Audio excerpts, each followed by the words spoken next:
50 سے ابتدا ہے۔ اعوذ باللہ من الشیطان الرجیم، بسم اللہ الرحمن الرحیم۔ وَإِذْ فَرَقْنَا بِكُمُ الْبَحْرَ فَأَنْجَيْنَاكُمْ وَأَغْرَقْنَا آلَ فِرْعَوْنَ وَأَنْتُمْ تَنْظُرُونَ وَإِذْ وَاعَدْنَا مُوسَى 40 لَيْلَةً ثُمَّ اتَّخَذْتُمُ الْعِجْلَ مِنْ بَعْدِهِ وَأَنْتُمْ ظَالِمُونَ ثُمَّ عَفَوْنَا عَنْكُمْ مِنْ بَعْدِ ذَلِكَ لَعَلَّكُمْ تَشْكُرُونَ۔ صدق اللہ العظیم۔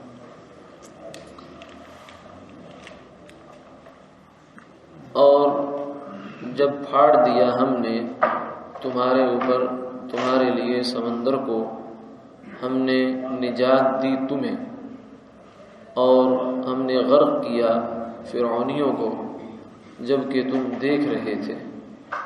اور یاد کرو اس وقت کو جب ہم نے وعدہ کیا تھا موسیٰ علیہ السلام سے 40 راتوں کا، پھر تم نے معبود بنا لیا بچھڑے کو اور تم ظالم تھے، پھر ہم نے تمہیں معاف کر دیا، اس کے بعد شاید کہ تم شکر کرنے والے بن جاؤ۔ بنی اسرائیل پر جو اللہ رب العزت کے انعامات ہوئے، ان میں سے کچھ انعامات کا تذکرہ گزشتہ نشست میں ہوا۔ اسی نشست کے حوالے سے کل جو ایک بات ہوئی تھی کہ موسیٰ علیہ السلام کے خوف اور ڈر سے فرعون نے بنی اسرائیل کے بچوں کو ذبح کرنا شروع کر دیا، تو اکبر الآبادی مرحوم کا ایک شعر پیش کیا گیا تھا۔ اسی سلسلے میں تھوڑی سی مزید بات ہو جانی چاہیے کہ اس سے غلط فہمی نہ پیدا ہو جائے کہ جو انہوں نے کہا کہ کالج کو بنا لیتا تو بچوں کے قتل سے بدنام نہ ہوتا، یہ اس صورت میں ہے جب کالج میں پڑھنا پڑھانا اور عصری اداروں میں تعلیم کرنا انہی مقاصد کے تحت ہو جو انگریز جس نے کالج بنائے تھے وہ مقاصد لے کر آیا تھا، کیونکہ اس کے مقاصد تو یہ تھے کہ یہ نام کے مسلمان رہیں، اندر سے یہ گورے ہو جائیں، مسلمانی ان کے اندر سے ختم ہو جائے، دین کی محبت ختم ہو جائے، اللہ اور اللہ کے رسول کی محبت ختم ہو جائے، اور دین کی قدر ان کے دل سے نکل جائے، اسلام اور مسلمانوں کی عظمت اور محبت وہ نکل جائے۔ تو اگر تو انہی مقاصد کے تحت کوئی کام ہو تو پھر تو واقعی یہ نسل کشی ہے۔ اگر قوم کے بچوں کو وہی سبق دیا جائے جو مقاصد وہ لے کر آئے تو پھر تو واقعی نسل کشی ہے۔ لیکن اگر نیک ماحول ہو، نیک اساتذہ ہوں، چاہے وہ دینی ادارے ہوں چاہے عصری تعلیمی ادارے ہوں، تو ان کا بھی ایک اثر ہوتا ہے۔ حضرت تھانوی رحمہ اللہ نے فرمایا کہ انگریزی پڑھانے والا استاد بھی اگر نیک ہے تو اس کی نیکی کا اثر بھی طلبہ پر پڑتا ہے۔ خود میں جانتے ہوں ایسے حضرات کو کہ یونیورسٹی کے استاد ہیں، لیکن ان کی اتنی نیکی طبیعت میں اتنا تقویٰ ہے کہ ان کی نیکی کی برکت سے ان کے پاس جو جس جماعت کا سبق ہوتا ہے وہ سب نمازی بن جاتے ہیں، بچے داڑیاں رکھ لیتے ہیں، بچیاں پردہ شروع کر دیتی ہیں اور نماز کے سارے پابند ہو جاتے ہیں۔ تو اللہ کے نیک بندے ہر جگہ ہیں اور انہی کی برکت سے یہ نظام چل رہا ہے۔ تو فرمایا کہ بچے جو ہیں چاہے وہ دینی اداروں میں پڑھیں، مدرسوں میں پڑھیں، کالج میں پڑھیں، اسکول میں پڑھیں، سب ہمارے ہی بچے ہیں، سب ہمارے پھول ہیں۔ ہر جگہ ان بچوں کی نگہداشت کی ہمیں ضرورت ہے۔ اس لیے فرمایا کہ اسکول اور کالج میں میرے حضرت فرماتے ہیں کہ اسکول اور کالج میں پڑھنے کی نیت کیا ہونی چاہیے؟ تو فرمایا کہ اس کی نیت ہونی چاہیے خدمت خلق برضائے حق، کہ ہم ادھر سے فنون حاصل کریں گے اور ان فنون کی برکت سے مخلوق خدا کی خدمت کریں گے، اور خدمت کے نتیجے میں اللہ ہم سے راضی ہو جائیں گے۔ اس لیے فرمایا کہ بچوں کو یہ جو کالج اسکول میں کہلوایا جاتا ہے کہ تم ایسا کام کر جاؤ کہ تمہارا نام روشن ہو جائے، فرمایا یہ صحیح نہیں ہے۔ یہ سبق دینا چاہیے کہ تم ایسا کام کر جاؤ کہ تم سے اللہ خوش ہو جائے، اللہ راضی ہو جائے۔ نام روشن ہو یا نہ ہو، لیکن اگر اللہ راضی ہے تو آخرت روشن ہو جائے گی۔ تو تو اس لیے فرمایا کہ اس میں اسکول کالج میں پڑھنے کی نیت ہی ہونی چاہیے. کیوں؟ اس لیے کہ بہت سے زندگی کے وہ شعبے ہیں کہ جن کی جو کام ہم تو نہیں کر سکتے. اب یہ پنکھا لگا ہوا ہے یا اور زندگی کی جتنی سہولیات ہیں، سڑکیں بن رہی ہیں، روڈ بن رہے ہیں، اسپتال ہیں، اور اتنے سارے شعبے زندگی کے، وہ ظاہر ہے کہ وہی ہمارے بچے جو پڑھ کے اسکول کالج سے جاتے ہیں وہ ان خدمتوں کو سر انجام دیتے ہیں جا کر. تو وہ بھی انشاءاللہ اس لیے سے حضرت لاہوری رحمہ اللہ فرماتے ہیں اگر تربیت نیک ہو، نیک صحبت میسر ہو، یہ شرط ہے. تربیت نیک ہو، بچوں کی تربیت نیک ہو اور ان کو نیک ماحول میسر ہو، نیک ماحول سے ان کا گہرا تعلق ہو، رابطہ ہو، واسطہ ہو. تو اس لیے فرمایا بچوں کو اس زمانے کی مسموم اور زہریلی فضاؤں سے بچانے کا ایک ہی راستہ ہے کہ ان کو نیک ماحول میں جوڑ دو. نیک ماحول میں ان کا آنا جانا شروع ہو جائے تو اللہ تعالیٰ یہ جو زمانے کی زہریلی ہوائیں ہیں ان سے حفاظت فرما لیتے ہیں. تو حضرت لاہوری رحمہ اللہ فرماتے ہیں کہ اگر تربیت نیک ہو اور نیک صحبت میسر ہو، نیک ماحول انسان کو میسر ہو، تو پھر فاضل یعنی مدرسے کا فاضل اور BA برابر ہے، کیونکہ منزل دونوں کی ایک ہے. دونوں اللہ کو خوش کریں گے، دونوں اللہ کو راضی کریں گے اور دونوں انشاءاللہ جنت میں جائیں گے. تو یہ مقصد یہ ہے. آج کی آیات میں اللہ تعالیٰ نے بنی اسرائیل پر جو اپنا انعام ذکر فرمایا وہ ہے کہ ہم نے تمہارے لیے سمندر کو پھاڑا. جب موسیٰ علیہ السلام نے نبوت لے کر آئے، ایک لمبا قصہ ہے، وہ بھی انشاءاللہ آگے آیات میں آ جائے گا. تو فرعون کو دعوت دی، وہ نہیں مانا، بنی اسرائیل کو تنگ کیا، ظلم کر رہا تھا اور طرح طرح کے اس پر عذاب آئے. بالآخر اللہ تعالیٰ نے موسیٰ علیہ السلام سے کہا کہ آپ بنی اسرائیل کو لے کر نکلیں راتوں رات. وہ جب راتوں رات لے کر بنی اسرائیل کو نکلے تو موسیٰ علیہ السلام پہلے مدین کے علاقے میں رہ کر آئے تھے. ایک پٹی ہے جہاں ابھی بھی آپ نے اگر دنیا کے نقشے میں دیکھے تو نہر سویز وہاں بنی ہوئی ہے. یہ دو سمندروں کو آپس میں ملایا گیا، ادھر سے جو بحیرہ مغرب ہے اور ادھر سے جو یہ جو حجاز کے ساتھ کا سمندر ہے، اس کو کھدائی کی گئی ہے. ویسے عجیب بات ہے اس نہر کے بارے میں بھی کہ سیدنا عمر رضی اللہ تعالیٰ عنہ کے زمانے میں حضرت عمر ابن عاص مصر کے فاتح تھے، انہوں نے مصر فتح کیا تھا. ادھر سے مدینہ منورہ، دمشق سے پھر آگے مصر کو انہوں نے آگے جا کے فتح کیا تھا. تو انہوں نے یہ تجویز دی تھی کہ یہ بیچ کا کچھ ٹکڑا ہے خشکی کا، اس کو اگر نکال دیا جائے اس کو تو دو سمندر آپس میں مل سکتے ہیں. تو یہ جو بحری آمد و رفت ہے وہ اس سے بہت سہولت ہو جائے گی، کیونکہ اس سے پہلے جو ہے ایک جہاز کو، بحری جہاز کو جہاں وہاں یورپ سے اگر چلتا ہے تو اس کو ادھر ہندوستان میں آنے کے لیے وہ افریقہ پورا کاٹ کے آنا پڑتا تھا، جنوبی افریقہ سے ہو کر آتا تھا. جو یہاں ہندوستان میں آیا جو تھا وہ انگریز جس ملاح آیا تھا وہ بھی وہیں سے ہو کر آیا تھا. تو انہوں نے کہا کہ یہ اگر کاٹ دیا جائے تو یہ بڑی سہولت ہو جائے گی. تاریخی روایات میں آتا ہے.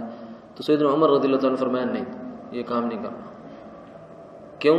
فرمایا کہ اگر یہ کام ہوگا تو مغرب مشرق پر غالب آ جائے گا سیاسی اعتبار سے، اس لیے یہ گیٹ ہے، اس کو بند رہنے دو.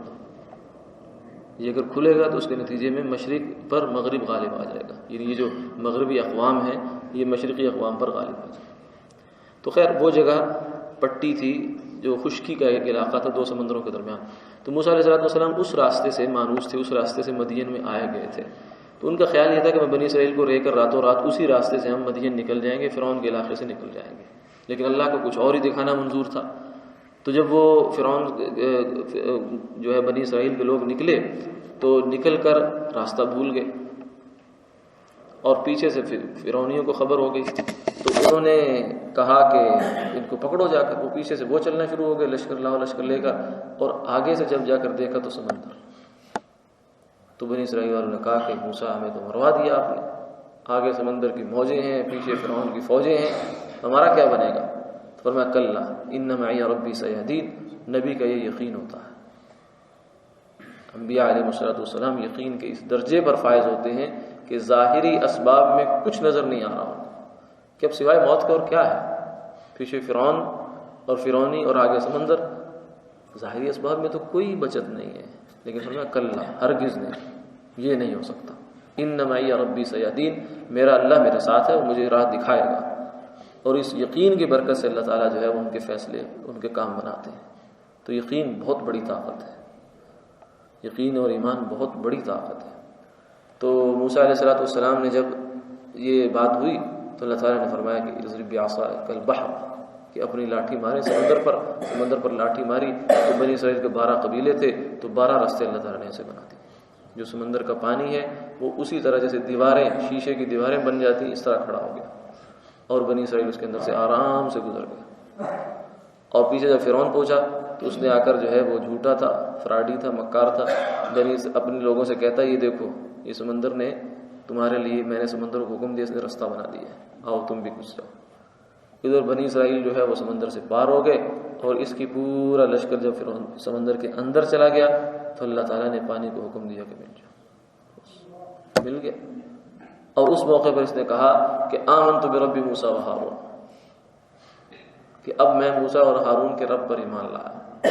یعنی ایک ڈبکی لگی، ربکم الاعلی، بڑا رب بننے والے کو ایک ڈبکی لگی، ایک پانی کا ایک جھٹکا لگا.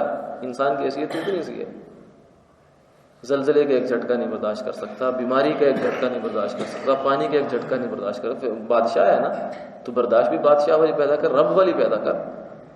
لیکن کہتے ہیں آمنت برب موسیٰ و ہارون، میں موسیٰ اور ہارون کے رب پر ایمان لایا. اور میں الآن وقد عصیت قبل وکنت من المفسدین، اب ایمان لا رہا ہے، اب وقت نکل گیا. تو اللہ نے اس کو وہیں پہ غرق کیا اور تباہ و برباد کیا. تو یہ بہت بڑا بنی اسرائیل پر اللہ کا انعام اور احسان تھا کہ پورے بنی اسرائیل کو اللہ تعالیٰ نے یوں جیسے مکھن سے بال کو کھینچا جاتا ہے ایسے موت کے منہ سے نکال لیا. تو فرمایا فرعون کو غرق کر دیا، وانتم تنظرون، تمہاری آنکھوں کے سامنے. یہ بھی ایک انعام ہے کہ دشمن کا انجام اور دشمن کی ہلاکت آدمی کی آنکھوں کے سامنے ہو جائے تو اس کے دل کو سکون ہو جاتا ہے کہ میرا جو دشمن تھا ختم ہو گیا. اگر بنی اسرائیل نکل جاتے، نہ دیکھتے، اور موسیٰ علیہ السلام نے کہتا کہ فرعون غرق ہو گیا، تو ان کو بالکل یقین نہ آتا. وہ کہتے کہ شاید یہ ایسی بات ہو رہی ہے، وہ کہاں سے مر سکتا ہے. اللہ نے ان کی آنکھوں کے سامنے اس کو مرتے ہوئے دکھا دیا. وَإِذْ وَعَدْنَا مُوسَىٰ 40 لَيْلَةً، اور اگلی آیات میں فرمایا کہ موسیٰ علیہ السلام سے اللہ تعالیٰ نے 40 رات کا وعدہ کیا تھا کہ آپ کو تورات ملے گی.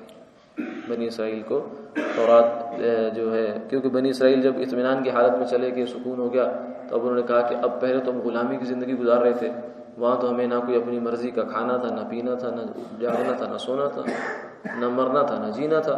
تو اب تو ہم اپنی آزاد زندگی میں آ گئے. تو جب کوئی قوم آزاد ہوتی ہے تو پھر وہ سوچتی ہے کہ اپنے لیے کچھ آزاد فیصلے بھی کرے. جیسے پاکستانی قوم جو ہے 1947 میں آزاد ہوئی، تو انہوں نے کہا کہ اب ہم جو ہے اپنا ملک الگ کیا ہے، تو اب ہم اپنا ملک میں الگ نظام بھی بنائیں گے. وہ الگ بات ہے کہ اس نظام تک ابھی تک پہنچے کہ نہیں پہنچے، لیکن بہرحال ایک فطری بات ہے. غلامی سے جب آدمی نکلتا ہے تو اسے خیال پیدا ہوتا ہے. تو ان کو بھی یہ خیال پیدا ہوا، تو موسیٰ علیہ السلام سے کہا کہ ہمیں کوئی اللہ کی جانب سے رہنمائی چاہیے، شریعت چاہیے. تو اللہ تعالیٰ نے وعدہ کیا کہ شریعت اور کتاب مل جائے گی، مگر اس کے لیے آپ کو کوہ طور پر 40 روز تک جو ہے وہ آ کر اعتکاف اور اللہ کی عبادت میں مشغول رہنا پڑے گا. تو موسیٰ علیہ السلام نے پہلے 30 دن کا اعتکاف کیا، روزہ بھی رکھا، پھر اللہ نے اس کو بڑھا کر 40 دن کر دیا، اور پھر آپ کو تورات دے دی. لیکن پیچھے سے بنی اسرائیل نے کیا کیا کہ انہوں نے بچھڑے کو اپنا معبود بنا لیا. سامری ایک جادوگر تھا، اس نے ایک جو ہے پیتل کا یا تانبے کا یا شاید سونے کا وہ ایک بت بنایا، اور اس کے اندر سے اس نے اس کی جو ہے وہ اس کے اندر جو کاریگری ہے وہ اس انداز سے کی کہ وہ ایک طرف سے ہوا جب آتی تھی تو وہ اس سے گزرتی تھی تو اس سے بالکل ایسی آواز نکلتی جیسے بچڑے کی آواز نکل رہی. تو انہوں نے کہا بڑی بات ہے، یہ تو کوئی معجزہ ہو گیا. تو وہ بہرحال اس بچڑے کو پوجنا شروع ہو گئے. موسیٰ علیہ السلام تورات لینے جا رہے ہیں، ہدایت لینے جا رہے ہیں، اور پیچھے قوم جو ہے وہ شرک میں مبتلا ہو گئی. تو اللہ تعالیٰ نے بہت سخت اس پر عتاب کیا. اس کی تفصیل بھی انشاءاللہ آئندہ آئے گی. تو اس کے بعد پھر فرمایا کہ تورات بھی ہم نے دی، اور پھر ہم نے تمہیں معاف بھی کیا. ختم نہیں کیا، بالکل نیست و نابود نہیں کیا، جڑ سے نہیں پھینکا، بلکہ ہم نے تمہیں معاف کر دیا. تو یہ بنی اسرائیل پر اللہ کی جانب سے جو انعامات کا تذکرہ ہے. انشاءاللہ باقی گفتگو